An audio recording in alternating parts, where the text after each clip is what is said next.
Sir पिछले 13 महीनों से 10,792 बस मार्शल जो है वो लगातार विरोध प्रदर्शन कर रहे हैं। अब चूंकि आखिरी सत्र था, विधानसभा का चुनाव आने वाला है, अभी भी उनको किसी तरीके का कोई यहाँ पर आश्वासन नहीं मिल रहा है, एक दूसरे के पाले में गेंद डाली जा रही है। तो आखिरकार ये 10,792 जो बस मार्शल है कब तक इस तरीके से दर बदर भटकते हैं? दिल्ली के 10,792 मार्शल के साथ आम आदमी पार्टी ने जबरदस्त धोखा किया है, उनकी पीठ में छुरा घोंपा है। 11 अक्टूबर 2023 को केजरीवाल जी के हस्ताक्षर से इन तमाम बस मार्शल्स को एक झटके से नौकरी से निकाल दिया गया और उसके बाद इनको पूरा 1 साल घुमाते रहे। जब चुनाव नजदीक आ गए तो इन्होंने घड़ियाली आंसू बहाने शुरू किए। मैं इनसे कहना चाहता हूं कि दिल्ली की विधानसभा में 26 सितंबर 2024 को जो प्रस्ताव भारतीय जनता पार्टी लेके आई, तो आम आदमी पार्टी के लोग कहते हैं कि ये आपने पहली बार बोला है, हमने कहा कि इनको पक्का करो। तो सदन के अंदर आम आदमी पार्टी के मंत्री कहते हैं ये प्रस्ताव विपक्ष ने दिया है और इससे पहले हमने इस बारे में सोचा भी नहीं था। और ये बस मार्शल जानते हैं कि कभी उन्हें पक्का करने की बात आम आदमी पार्टी ने की नहीं। उसके बाद 5 अक्टूबर को उपराज्यपाल साहब के साथ मीटिंग हुई जिसमें आतिशी मार्लिना और मैं स्वयं मौजूद था। उसमें एक रोड मैप बना, उस पर भी आतिशी मार्लिना ने कार्रवाई नहीं की। फिर 24 अक्टूबर को वो रोड मैप लिख करके दिल्ली के उपराज्यपाल ने मुख्यमंत्री को भेजा कि आप इनको तुरंत लगाइए, पॉल्यूशन है, हमें लोगों की जरूरत है पॉल्यूशन को कम करने के लिए। उनको नहीं लगाया गया। उपराज्यपाल महोदय ने लिखा इनको पक्का करने का प्रोसेस शुरू करिए। जो बात हुई थी उस दिन मीटिंग में, जो रोड मैप बना था, आपने खुद प्रपोजल दिया था, हमने मान लिया था, वो आज तक शुरू नहीं किया है। फिर प्रेस कॉन्फ्रेंस करके क्रेडिट भी ले लिया, उनको मिठाई भी खिला रही हैं अपने हाथ से, और फिर उनको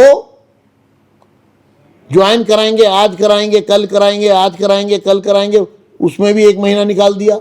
और फिर अचानक यू टर्न लेकर ये कहने लगी आम आदमी पार्टी और उनकी मुख्यमंत्री कि अब हम इसकी जगह हम ऐसे करेंगे, हम इसकी जगह वैसे करेंगे। और उन सभी बस मार्शलों के साथ एक बार फिर धोखा किया गया। मैं तमाम बस मार्शल्स को ये कहना चाहता हूं, इन तमाम लोगों को आप घेरिए, क्योंकि इन्होंने आपके साथ धोखा किया है। पहले हटाया, उसके बाद दोबारा लगाने के लिए जब कहा जा रहा है तो लगा नहीं रहे, पक्का करने की फाइल चलाने को कह रहे तो चला नहीं रहे। जब सरकार पूरे मामले पर राजनीति खेलने की कोशिश कर रही है, इस पर हमें गहरा रोष भी है और सरकार से हम जवाब भी चाहते हैं। धन्यवाद। और किसी का कोई सवाल है? हम आम आदमी पार्टी के नेताओं की तरह उठ के नहीं भागेंगे। जैसे आपने देखा ना, उनसे पॉल्यूशन का सवाल कोई करता तो उठ के भाग जाते हैं प्रेस कॉन्फ्रेंस छोड़ के। सदन में पॉल्यूशन की बात करो तो सदन पे लंच हो जाते हैं, अगर मार्शल बुला लिए जाते हैं, माइक बंद कर दिए जाते हैं। हम ऐसा नहीं करते हैं। सभी का हार्दिक अभिनंदन है, स्वागत है।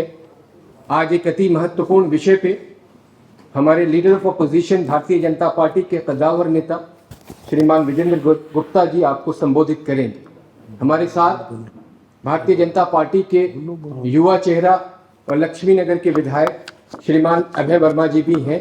मैं ज़्यादा समय लेते नहीं लूँगा और आदरणीय leader of opposition Shri Vijender Gupta ji को एक मिनट। अच्छा, उससे पहले हमारे वरिष्ठ नेता और लक्ष्मी नगर के विधायक अभय वर्मा जी आपके साथ संबोधन देंगे।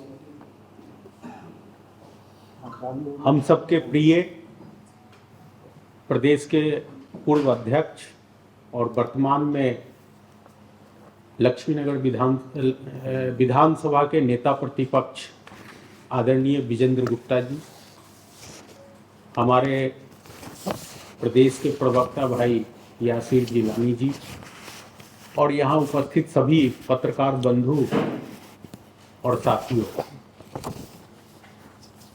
आप सबको जानकारी है ही कि कल 7वीं विधानसभा का आखिरी सत्र समाप्त हुआ है। इस सत्र में भी हम लोगों ने दिल्ली से जुड़े जनहित मुद्दे सदन के अंदर उठाने का प्रयास किया। हमारे नेता प्रतिपक्ष को मार्शल आउट भी किया गया। अभी सारे मुद्दों पे हमारे नेता प्रतिपक्ष जी आपको डिटेल में जानकारी देंगे। मैं तो सिर्फ इतना कहना चाहूँगा कि 5 साल के इस पूरे अनुभव को अगर संकलित करें तो एक बात स्पष्ट है कि नियम 54 और 55 जो कि दिल्ली के लोगों से जुड़े हुए जनहित मुद्दों पे चर्चा होती है, विपक्ष के एक मुद्दे को कभी नहीं लिया गया। यानी कि एक तरफा सरकार ने जिस मुद्दे पे बहस करानी चाहिए उन्हीं मुद्दों पे बहस हुआ और सबसे हास्यास्पद ये रहा कि मैक्सिमम वो मुद्दे उठाए गए जो दिल्ली विधानसभा के क्षेत्राधिकार के बाहर के मुद्दे थे। तो कहीं ना कहीं ये पूरा 5 वर्ष जो दिल्ली की जनता ने बहुत उम्मीद के साथ आम आदमी पार्टी को अपार बहुमत देकर भेजी थी, उससे लोगों को निराशा मिली है। और जहां तक साफ पानी की बात है, साफ हवा की बात है या साफ यमुना करने की बात है, इस पे सरकार पूरी तरह फेल हुई है, ना ही इस विषय पे कभी चर्चा कराई। तो मैं डिटेल में आदरणीय नेता प्रतिपक्ष जी से आग्रह करूंगा कि पिछले सत्र में क्या हुआ और उसके क्या परिणाम निकल के आए वो हम सबको बताएंगे। बहुत बहुत धन्यवाद। आदरणीय विजेंद्र गुप्ता जी। साथियों, कल दिल्ली विधानसभा का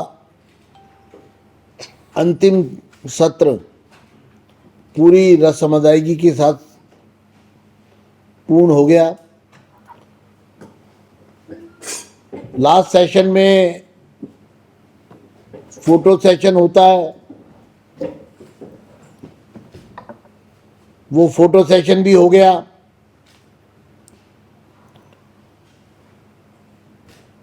विधानसभा के अध्यक्ष स्पीकर महोदय ने सबका धन्यवाद भी कर दिया,